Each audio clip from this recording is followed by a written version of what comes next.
The air in Tampa at 2 o'clock in the morning is thick, heavy with the kind of Florida humidity that feels like a wet wool blanket pressed against your face.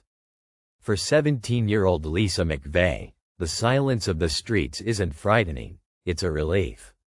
She pedals her bike away from the Holiday Inn, the rhythm of the chain clicking against the gears providing the only soundtrack to her thoughts. In her pocket, there is a piece of paper. A suicide note. She has spent her entire life surviving things no child should ever know. A home that felt more like a battlefield. Abuse that had eroded her until there was nothing left but a quiet, desperate desire for the lights to finally go out. She is riding home not to sleep, but to say goodbye. She is happy. For the first time in years, she feels a strange, cold peace, because she believes that tonight, the pain finally ends. She passes the church on Hillsborough Avenue. That's when she sees it. A red car, idling in the shadows like a predator waiting in the tall grass. Then, the world shatters. A shadow moves faster than her mind can process. A hand grips her arm. The cold, unmistakable circular press of a gun barrel against her temple. There is no negotiation. No cinematic warning, just the sudden, violent weight of a man dragging her into the dark. As the door of the car slams shut, the irony hits her with the force of a physical blow. She wanted to die. She had planned for it. She had written the note. But as the blindfold is pulled tight over her eyes, plunging her into a total, suffocating blackness, the survival instinct she didn't know she still possessed screams to life. She is no longer a girl who wants to leave this world. She is a girl who realizes she is trapped in a small, moving metal box with a monster. The car moves. She can't see him, but she can hear him. His breathing is steady, controlled. This isn't a crime of passion, it's a routine. She feels the car sway as it merges onto the interstate. She begins to count. 1, 2, 3. She isn't just counting seconds, she is measuring distance. She feels the vibration of the road change. She hears the rhythmic thrum of tires over a bridge. She is memorizing the geography of her own disappearance. Her hand reaches out, trembling, brushing against the dashboard. Her fingers find a small, raised piece of plastic. She traces the letters in the dark. M. A. G. N. U. M.A. Dodge Magnum. She is blind, but she is starting to see. Every time he touches her, every time he speaks in that calm, terrifyingly normal voice, Lisa makes a choice. She realizes that if she acts like a victim, she will die like one. She remembers her life. The years of being broken down by people who were supposed to love her. She realizes that her trauma has given her a dark gift. She knows how to read a monster. She knows how to become whatever a predator needs her to be so that he doesn't pull the trigger. She stops crying. She forces her heart rate to slow down. She begins to talk to him, not as a captive but as a friend. She listens to his grievances. She mirrors his tone. She is building a bridge out of words, hoping it's strong enough to carry her back to the light. They arrive at an apartment. She is led inside, still blindfolded. She feels the carpet under her feet. She smells the stale air of a bachelor pad. He leads her to the bathroom. This is it. This is where it usually ends for the others. But Lisa is busy. As she is pushed against the cold tile, she reaches out. Her fingers find the vanity mirror. She doesn't just touch it. She presses her fingertips firmly against the glass. She leaves a print, then another on the wall, then another near the sink. She is planting seeds of evidence in a garden of shadows. She is making sure that even if she doesn't make it out, she will leave a map behind for whoever comes looking for her ghost. He stands behind her, the gun still close. He thinks he has captured a terrified teenager. He thinks he is in control of a girl who has given up on life. He has no idea. He just kidnapped the one person with absolutely nothing left to lose. and the only person with the skills to dismantle his mind from the inside out. The long night is only beginning, and the girl who wanted to die is now the only one who knows how to kill his fantasy. The apartment smells of stale cigarettes and a generic, heavy cologne. A scent that will haunt Lisa's lungs for the rest of her life. She is still blindfolded. The world is a blur of textures and sounds. The scratch of cheap carpet. The click of a deadbolt. The heavy, rhythmic breathing of a man who believes he has already won. But Bobby Joe Long has made a fatal mistake. He thinks he is the only predator in the room. He doesn't realize that for 17 years, Lisa McVeigh has been training for this moment. She has been raised in the shadow of giants. Men who used their hands and their voices to make her small. She knows the anatomy of a monster. She knows that every monster has a hollow space inside. A vacuum of ego that demands to be filled. So, she begins to fill it. She doesn't scream. She doesn't beg for her life. Instead, she speaks softly.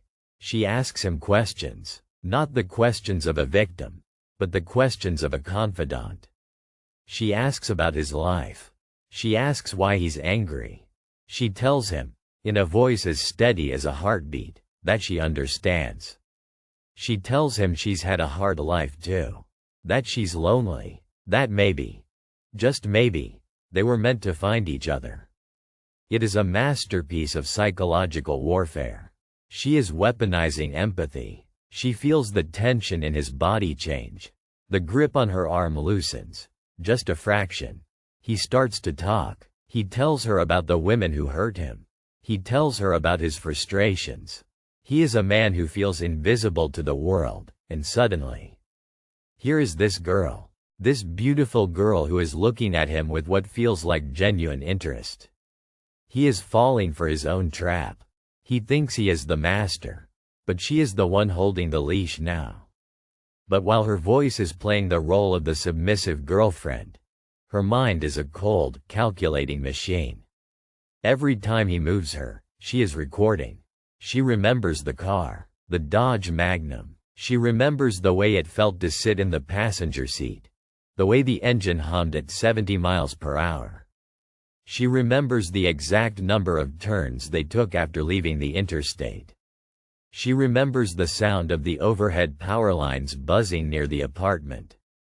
She is building a digital map in the blackness of her mind. She goes to the bathroom again. She knows she needs to leave more than just fingerprints. She finds a single strand of her hair. Long, blonde. And she carefully tucks it behind the base of the toilet. She leaves a smear of her DNA on a towel. She is marking her territory. She is making sure that when the police eventually come, they won't just find a crime scene.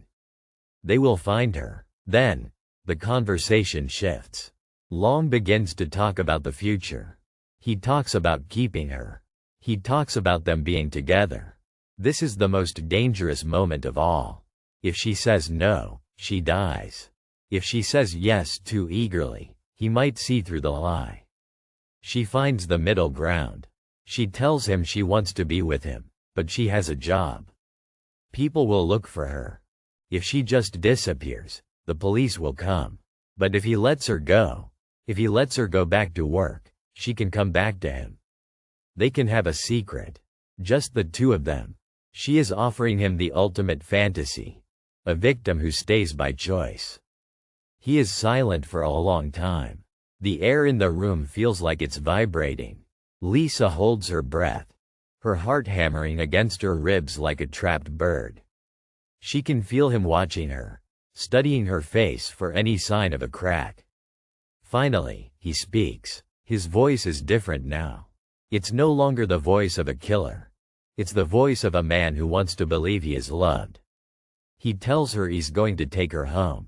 But as he leads her back to the car, as the blindfold is tightened once more, he whispers something that chills her to the bone.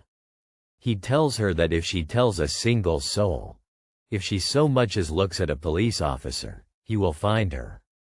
And next time, there won't be any talking. The car starts. The Magnum roars to life. Lisa sits in the dark, counting the turns, counting the seconds, waiting for the moment the door opens. But as they pull away from the curb, she realizes something. The route is different. He isn't taking her back to the church. He's driving deeper into the woods, away from the lights, away from the city. The deal is changing, and as the car slows to a crawl in the middle of nowhere, Lisa realizes that his 1% of madness might have just overridden his desire for love. The car slows to a crawl, the tires crunching over loose gravel and dry leaves. The sound is different here. It's too quiet. No interstate hum, no city pulse, just the cooling engine of the Dodge Magnum and the sound of Lisa's own blood rushing in her ears. This is the moment. The 1% of the monster is back. She feels the door open, feels the humid air rush in. He pulls her out of the seat, his grip firm, almost possessive. He leads her a few paces away from the car, his breath hot against her ear. He tells her to count to 100. He tells her that if she turns around before he's gone, he will come back. And this time, there will be no talk of love. The car door slams. The engine roars. She stands there, a blindfolded ghost in the middle of nowhere, listening to the sound of her life driving away. 1, 2, 3. She doesn't stop at 100. She keeps counting until her voice is a rasp, until she is certain the silence is permanent. She reaches up, her fingers trembling as she pulls the blindfold away. The world is a blur of gray and green. The morning light is beginning to bleed through the trees, a pale, sickly yellow. She is alive, but the battle isn't over. When she finally makes it to the police, when she stands in the harsh, unforgiving fluorescent light of an interrogation room, she encounters a different kind of monster. Skepticism. The detectives look at her. A 17-year-old girl with a history of trauma. A girl who had a suicide note in her pocket when she was taken. They don't see a survivor. They see a confused child. They don't believe her story. It's too cinematic, too perfect. But then, Lisa begins to speak. She doesn't give them feelings. She gives them data. She tells them about the Dodge Magnum. She tells them about the word Magnum she traced on the dashboard. She tells them about the specific turns, the bridge, the sound of the power lines. She tells them exactly where she left her fingerprints on the bathroom mirror. She tells them where she hid the strand of her hair behind the toilet. She gives them a map of a nightmare so detailed, so precise, that they have no choice but to follow it. When the police finally enter the apartment of Bobby Joe Long, they find exactly what she promised. The prints on the mirror, like ghostly signatures of her defiance. The hair behind the toilet, the red carpet fibers that matched the ones found on the bodies of women who hadn't been as lucky as Lisa. They find a man who thought he was a ghost. A man who had killed at least 9 women and was planning for many more. He was a professional predator. A man who navigated the world by finding the cracks in other people's lives. He didn't realize that he had kidnapped the one person who knew exactly how to fill those cracks with steel. Years later, Bobby Joe Long would sit in a cell, trying to understand how a 17-year-old girl had outmaneuvered him. He would say that she was different from the others. He was right. Lisa McVeigh didn't just survive. She didn't just walk away. She took the trauma that was meant to break her and she forged it into a shield. She didn't go back to being the girl who wanted to end her life. She became a sheriff's deputy. She became the person who stands in the dark so that other girls don't have to. She often thinks back to that night, to the bike ride under the Florida moon and the note in her pocket. She realizes now that she was never the victim he was looking for. Bobby Joe Long kidnapped a girl who was ready to die, and in doing so, he gave her the only thing she truly needed. A reason to live. The girl who was supposed to be his 10th victim became the woman who made sure there would never be an 11th.